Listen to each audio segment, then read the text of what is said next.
Hi then guys, here we are for another episode of the Marshall View, and this time we are joined with Casey Marshall, aka the Body Engineer. She's a fantastic martial artist with a really good background in kickboxing. They've got a family link there, so all the family kickboxers, which is cool. I'm sure we'll get onto that. And she's also now studying for a master's in nutrition and sports nutrition. So, hi Casey, thanks for coming on. For anyone who doesn't know you, just say maybe a little bit about yourself and what you do. Yep. So as far as martial arts goes, I'm currently 23. I feel older, but I've been doing martial arts since I was 4. Properly took it seriously from when I was 6. So almost we're touching on 20 years of martial arts experience. I've got experience as both an athlete and a coach. Obviously moving into a coach as I was an adult, I progressed and realized actually how important sort of the science was behind it, which pushed me to go to uni. That's kind of what's brought me here now. I've gained to realize how important nutrition is, how important science is behind it. So I thought there's no better way to help the athletes than to go and study it for 4 odd years. Yeah, definitely. Awesome. So the first question is then, did you ever have a choice about not doing martial arts? Your whole family fights, don't you? Yeah, I definitely did. So as a kid, like I said, I've always been around martial arts. My dad coached me from the age of 4, or possibly since I could walk. So I did that, but I've always done loads of sports as a kid. So I did swimming, I did sort of football, rugby, all of the obvious sports. I did ballet and gymnastics for a really long time. Okay. At the end of the day, I came to a point where I was at a level that I had to be training a lot. So I had to make a choice. What did I want to do?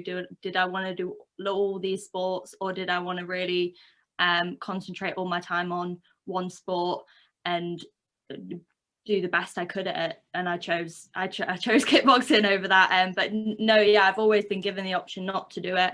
If I've ever shown interest in anything else, my family's always been really supportive over that. So yeah. Fantastic. What was it about the kickboxing that you enjoyed then, like as opposed to the other sports? Obviously, so because I was in it from such a young age, all of my I had best friends at school. But I really think when you're a kid and you're training hard with a group of kids as well, you get so close to them. So my best mates were all in the sport. So I just, it was fun. It was fun. I learned a lot from it. So like I give a lot of my success to martial arts in the fact that I learned discipline. I would never have got my essays done at uni if I didn't know how to discipline and self-motivate myself. So I put a lot of my successes down to it. What about your competition days then? When did you start competing in martial arts? So obviously I started taking it more seriously when I was 6, 7. So started doing a few local competitions, inter clubs, things like that. Always just loved it. It was great fun. I got to go and have a McDonald's afterwards. That was always my little treat. I used to love doing that at the weekend. I got to spend the entire weekend with my friends at the competitions. So that's always sort of super fun for me. I always enjoyed doing it. Obviously, as I got more into it, I was I'd been doing it for so long by the time I got to sort of early teens that I was doing my categories, the category above that, in different disciplines. So I was doing light contact, semi-contact, some as I got a bit older, full contact, things like that. I even when I was at a mat competition once, and someone didn't have basically someone in their category to fight MMA, and I was like, I'll do it. And everyone was like, Casey, you've never trained any groundwork. And I was like, yeah, but I'll just get up really fast. Surprisingly, I actually won that fight, and I was like, see? So it works, like, yeah. It was a very local competition, sort of beginner level. So I was obviously absolutely fine. I wouldn't suggest it just in case. Jump in, it'll be all right. See what happens. Yeah, but yeah, so I've done a few different things, and then obviously when I went to uni, I gave my hand at boxing for a little while. That went all right. I got given the opportunity to train in Sheffield with GB boxing a couple of times, which was great. Gained a lot of experience from it. Was never a massive fan of boxing itself. I just always felt like I was only using half the limbs I was meant to. I was like, why am I wasting all these limbs? what am I doing? So obviously ended up always going back to kickboxing, which was great. So in that time, actually, when I went back to kickboxing, that's when the whole body engineer started. I realized, yeah, I've got a big passion for it. So I started coaching again, started training myself at a local club in Newcastle, Universal Martial Arts. And they kind of like reignited my love for it after I kind of had gone boxing, did the whole uni experience.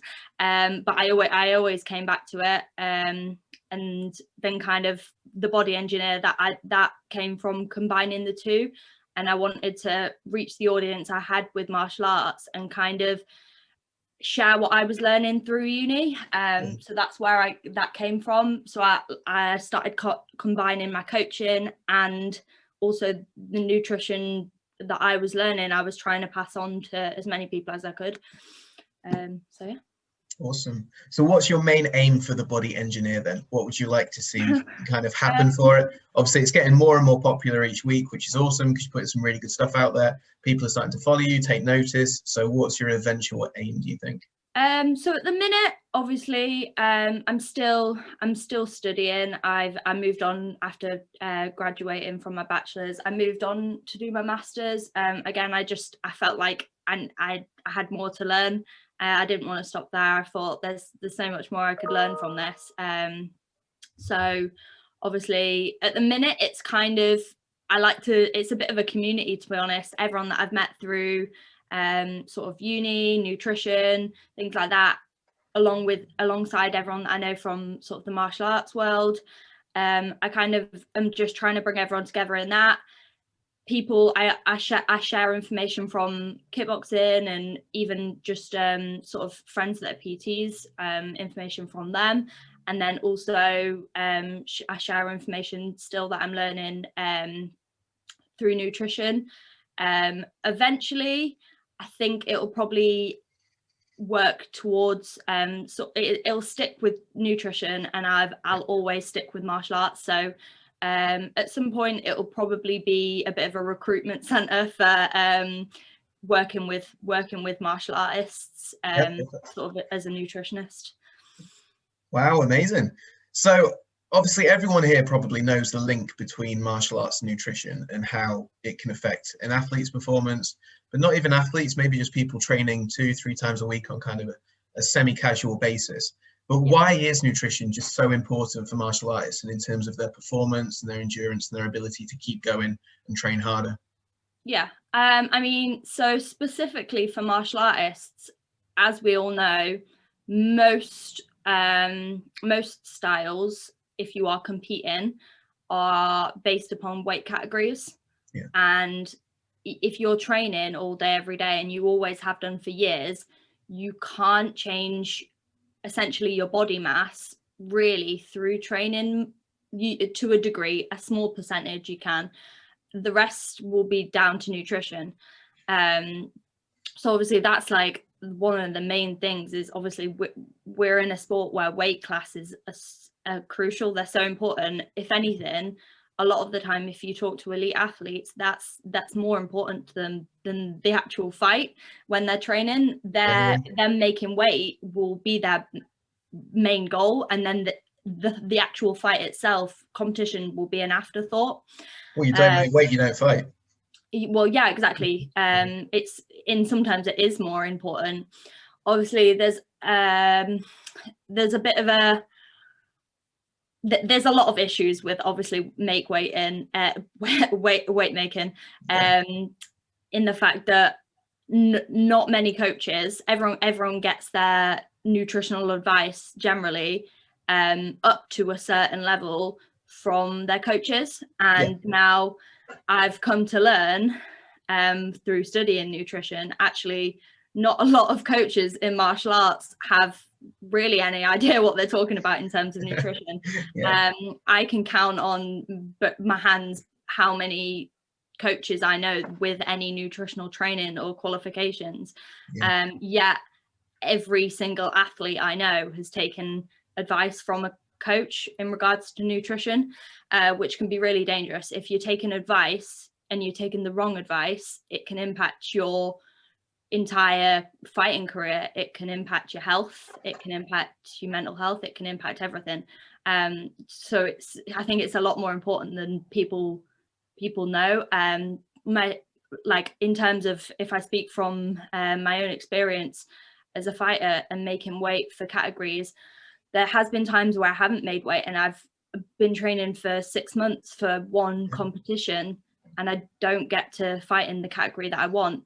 And if you're fighting in the category above, it's simple science, really. You won't do as well. You're fighting a bigger opponent, a taller opponent, a stronger opponent.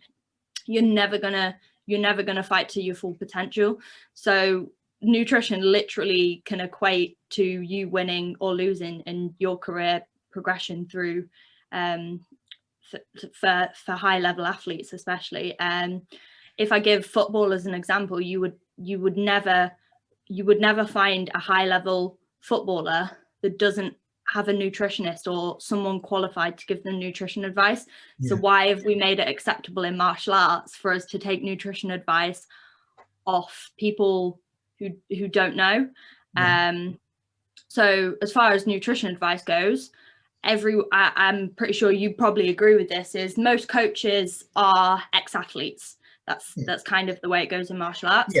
And most coaches, when they were athletes, who did they get their nutrition advice from? Their coach. Their coaches. So years and years and years, this nutrition advice is being passed down from coach to athlete, athletes then a coach, that's being passed down to their athletes.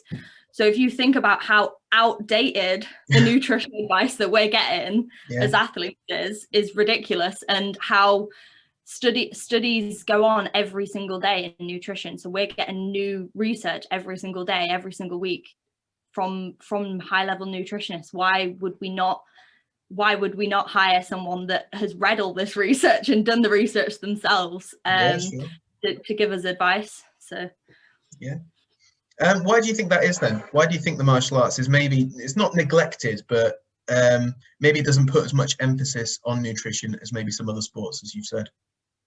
I mean, I'd say it's two things mainly. One, funding issues. A lot of, if you go into sort of amateur martial arts, you're a lot of the time paying to compete. You don't want to be paying for anything extra. You're paying for your training, you're paying to compete. Like, you don't want to pay for someone to tell you what to eat. It adds up.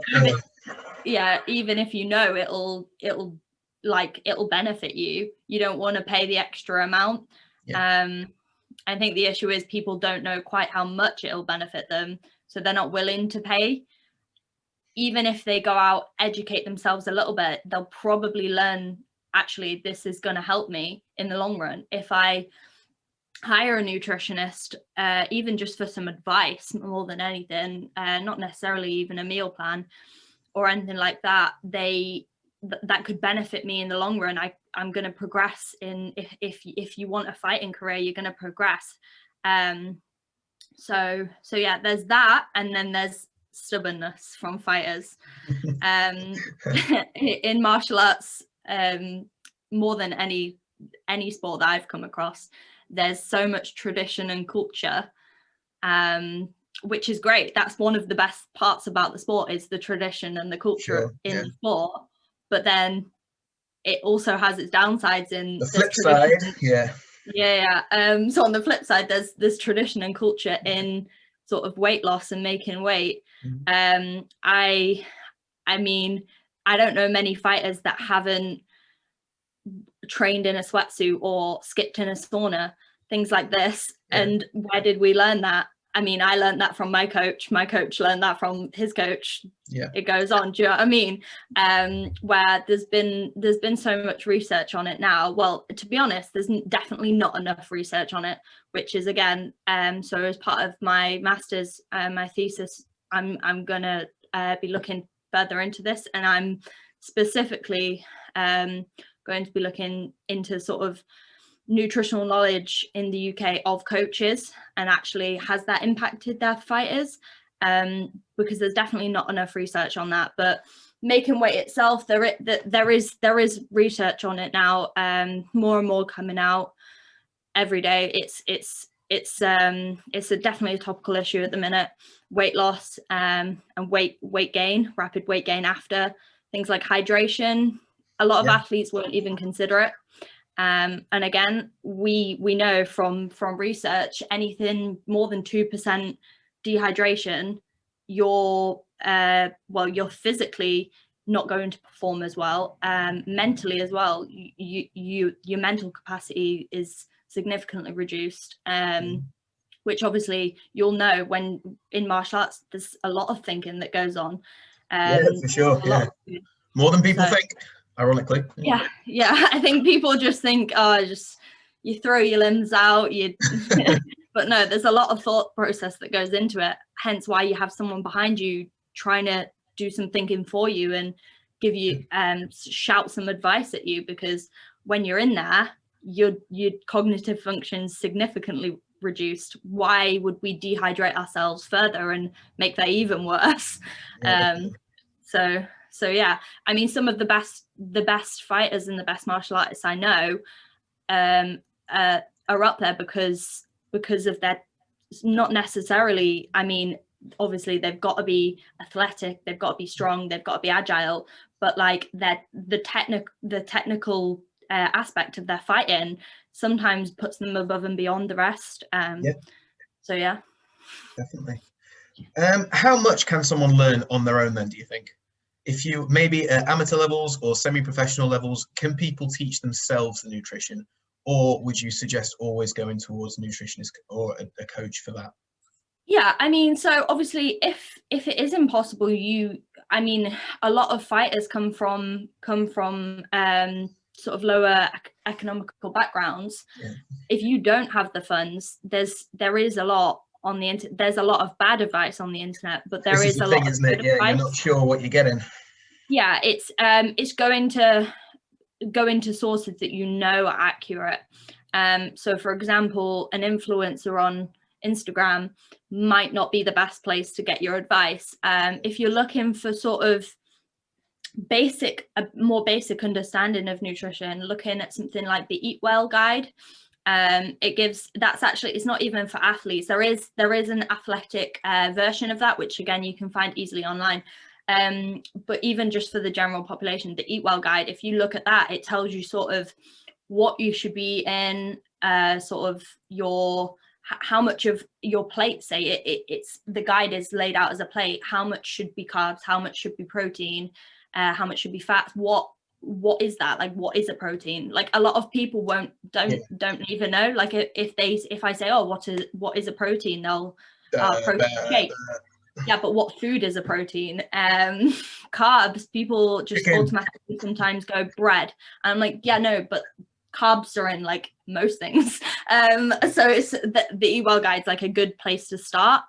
After that, I mean, if you, again, like for example, when people message me on Instagram, I generally always get back to them with somewhat advice. Obviously, I don't know the individual, so I can't give specific advice. You need a lot of information to give specific advice. But if they say, I'm really struggling to get enough protein in my diet and I know I'm not eating enough, then I can give advice. So if you're looking and you're asking someone, just check what qualifications they've got is the only thing I'd say. Most people with some qualifications, they've studied for years and years and years, quite often will be happy to give people advice. They've studied for all these years, so they love to give people advice. Like they love to share it, you know. Yeah. So yeah, I mean, just check your sources. Check if you're asking a person. Sources. Do you see what you did there? Sources. Exactly. But just, yeah, check where your information's coming from. But like, if you're just looking for general basic advice, have a quick look of the Eat Well guide. It's a great tool to use to start. After that, again, it really is worth the investment to sort of maybe hire a nutritionist, even for a short period of time, just to get a ballpark figure of what you should be eating. Awesome. Obviously, we're all locked down at the moment, so eating habits for quite a few of us have well, they've gone to shit because people are bored and they're just sat at home binge watching Netflix, not particularly eating very well. You know, takeaway is just a phone call away or an app away. What kind of advice would you give to people to just keep healthy during this time? Because obviously it's such an important time to keep healthy, as there is a global pandemic going on that affects people. Keeping healthy and having general levels of fitness and stuff is a good thing. So what advice would you give to people other than, you know? Yeah, I mean, to start off with, if we're talking about, I mean, if you're an athlete that is going to be competing after lockdown and you know that, it's slightly different. You should probably be sort of taking a little bit more notice.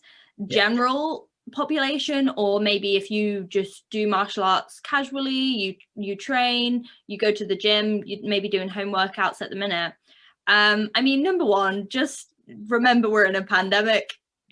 Like, just be kind to yourself. Like, don't force yourself to go on a really strict regime, and really, if it's making you like not happy, just at the minute I'd say do what makes you happy. But I mean, other than that, if you are wanting, you've got this extra spare time and you're wanting to sort of, you know, benefit yourself in it, why not use it wisely rather than sitting watching Netflix? I mean, just try, get into a pattern of eating, eat at the same times, then your body kind of will know when it's eating. Not eat for 12 hours and then binge at nighttime while you're watching Netflix. Like, just try and get in a good pattern and a good regime, and that'll massively benefit you. Obviously, this goes for sort of recreational and athletes. Plan ahead. I'm meal prepping at the minute, more than anything, just so I've got, if I didn't, I found at the start of lockdown I was just like eating as and when, and quite often unhealthy things, because I was just snacking here. Like, I was sitting at my desk, like just munching away. Whereas if I had a plan of what I was eating for the day, quite often, well, it is going to be more healthy, because you're never going to plan an entire chocolate cake into your diet, are you? I might. Well, some might. But just if you plan, you're more likely just to, you know, plan that slice rather than the whole cake, and you're more likely to stick to it if you've obviously meal prepped, things like that. On the other hand is, obviously you might overeat and snack all the time, but you like skipping meals and under eating can be just as sort of critical to you, in the fact that obviously if you skip meals, you're more likely to binge or overeat afterwards. If you skip meals, you're more likely to crave sugar and salt. If you skip meals and you are training, you're not only not going to have the energy to train as hard as you could have, or not have the motivation to go for a walk. If you are training and you have skipped meals, your like perceived effort is like significantly decreased, if that makes sense. So you think you're working hard and then you actually are. So maybe that workout, if you have a snack before or have a meal before, you'll work harder and you'll know how hard you're working, as well as just like you're going to have better food choices if you're eating regularly. So yeah, I'd just say prepare. Like, if you're going to snack, that's absolutely fine. I'm not a massive big meal eater. I prefer to have small meals and snacks, but I plan my snacks. So I'm not just, it's time for a snack, I'll just grab what I can find. It's time for a snack, I've planned a banana, I'll eat that. So even plan your snacks, stay hydrated. It's just simple things like that. Which are the best? Awesome. My watch is going off, probably telling me to stand up. Eat.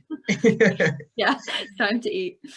You spoke about meal prepping, and this is something that's become quite popular recently. Just again, as you mentioned, like influencers on Instagram and stuff, showing all their meal prep, etc. And people have tried it, but to varying levels of success. So how often should you kind of meal prep for how long, how many days in advance should we look at meal planning for, and should we just bulk cook everything and stick it in containers?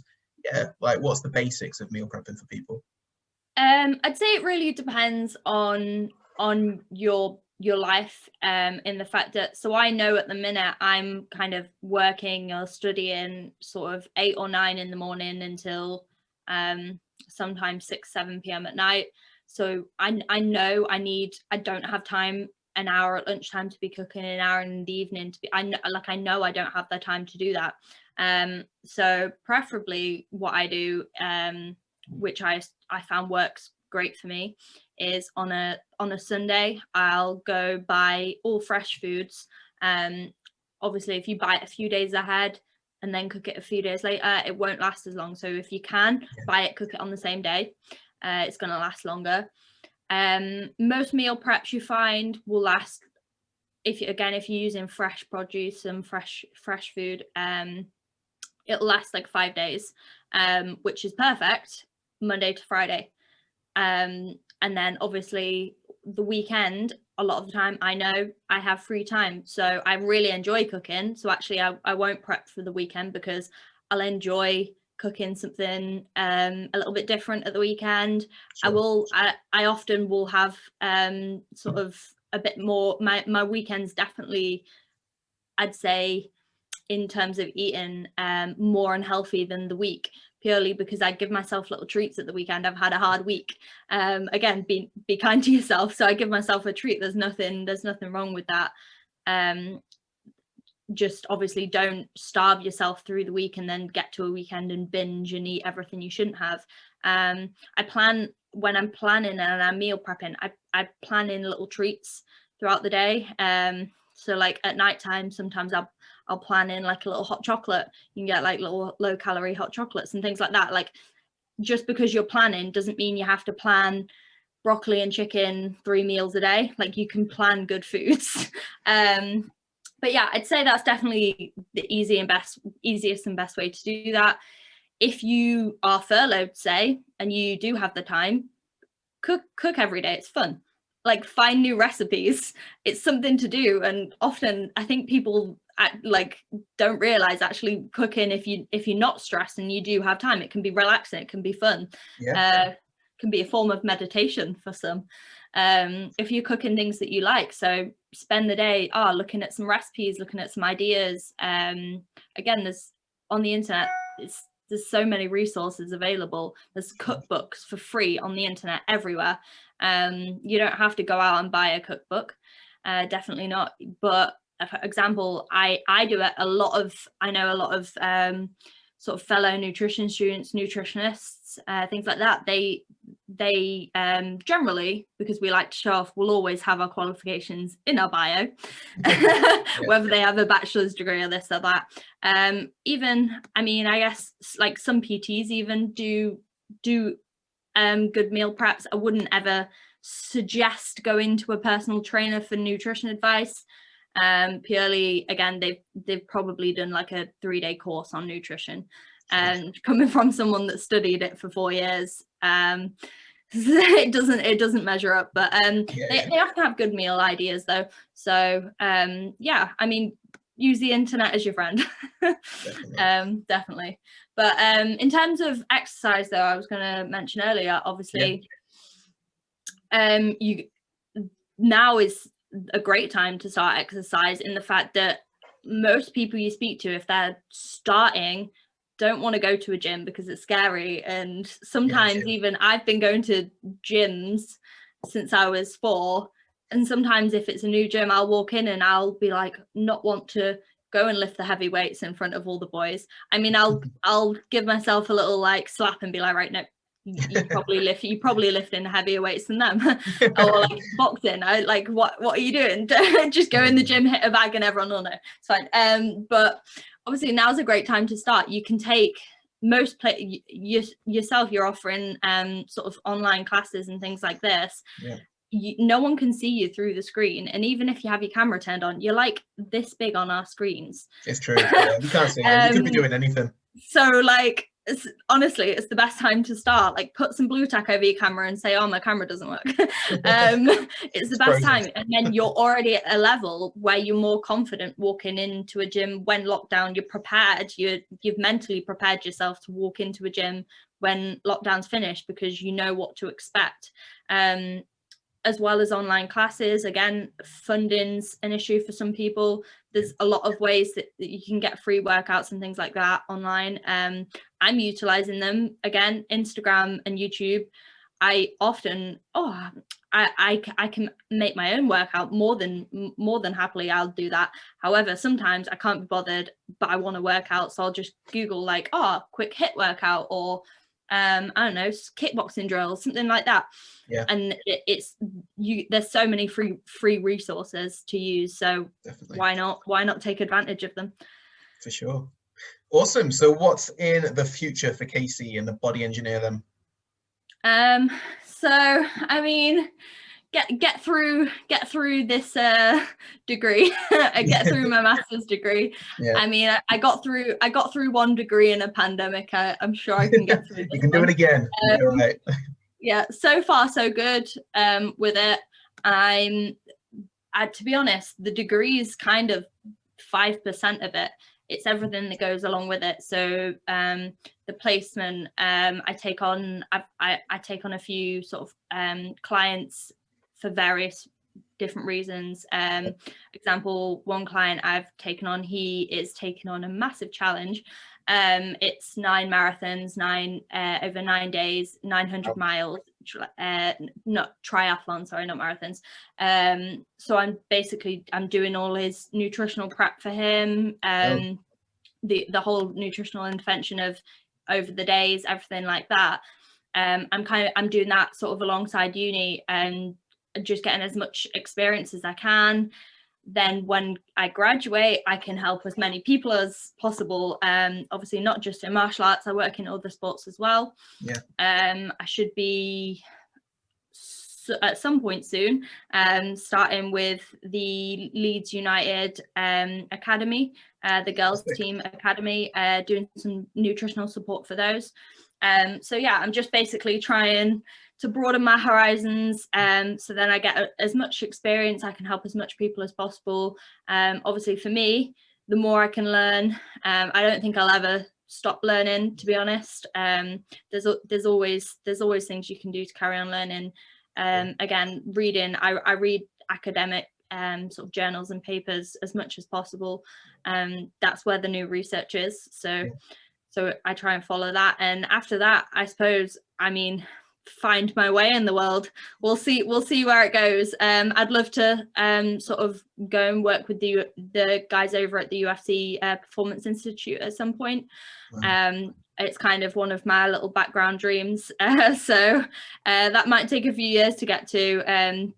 So obviously not many people know sport, exercise, nutrition. To do something like that, you have to be on what's called the Sport, Exercise, Nutrition Register, which is something to look for if you are an athlete, a high level athlete, and you are looking for a sports nutritionist. Obviously qualified dietitians are great, generally aren't specialized in sports though. Sport, exercise nutritionists, they're specialized in sport. They've spent their entire degree looking at nutrition from a sports perspective. So if you are looking at hiring someone, just check that they are SENR registered, which often takes a few years to get after you've got a master's degree. So it's quite a lot of work, but but that's why you can trust them. They've done over 4 years of university. They've done multiple years of experience in between that, getting registered. So they're definitely people to trust. Awesome. Where can people find you then, Casey? So obviously the best place is I'm on all the socials, everywhere. I know I'm that age, aren't I? I'm on all the socials. I'm most active on Instagram. I'm always sort of on my stories sharing what I'm doing. I try and share as much as I can in the terms of if I'm researching something, I'll try and pass it along. So what I try and do to the best of my ability is take the research, understand it myself, and then put it across in terms that someone without a degree or without any real nutritional understanding can understand, especially athletes and things like that. Sure. That's my aim. So I'm often on there. Like I said before, if anyone has questions and things like that, I'm always replying. I very, very rarely wouldn't reply to a message. If I'm not someone that can help you, I always will have the information generally of someone that can. So if it's a more medical issue or something like that, I maybe would recommend someone to go and talk to if I can't help you myself, or even if I think it's above what a nutritionist can help you with. There's been times people have come and said, I've got this issue, and I've been like, that is an issue a doctor needs to look at. So maybe don't get all your advice off Instagram, but definitely that's the best place to reach me. The Body Engineer is the best place, definitely. Okay, perfect. That was awesome. So thank you so much for coming on. Really appreciate it. That's been another episode of the Marshall View then, guys. So that was with Casey Marshall. Make sure that you check her out at The Body Engineer. I'll post all the links to her Facebook and all of her socials in the bottom of the link and stuff. So if you want to get in contact for any nutrition advice, definitely get in contact. So thank you very much. That's been another episode. Make sure that you follow us as well on Facebook and all of our socials. And make sure that you give us a like, a subscribe, and a review if you'd like. Check us out on Spotify if you want to see us. You can check us out on YouTube as well. Cool. Thanks very much then, guys. Cheers. Thank you.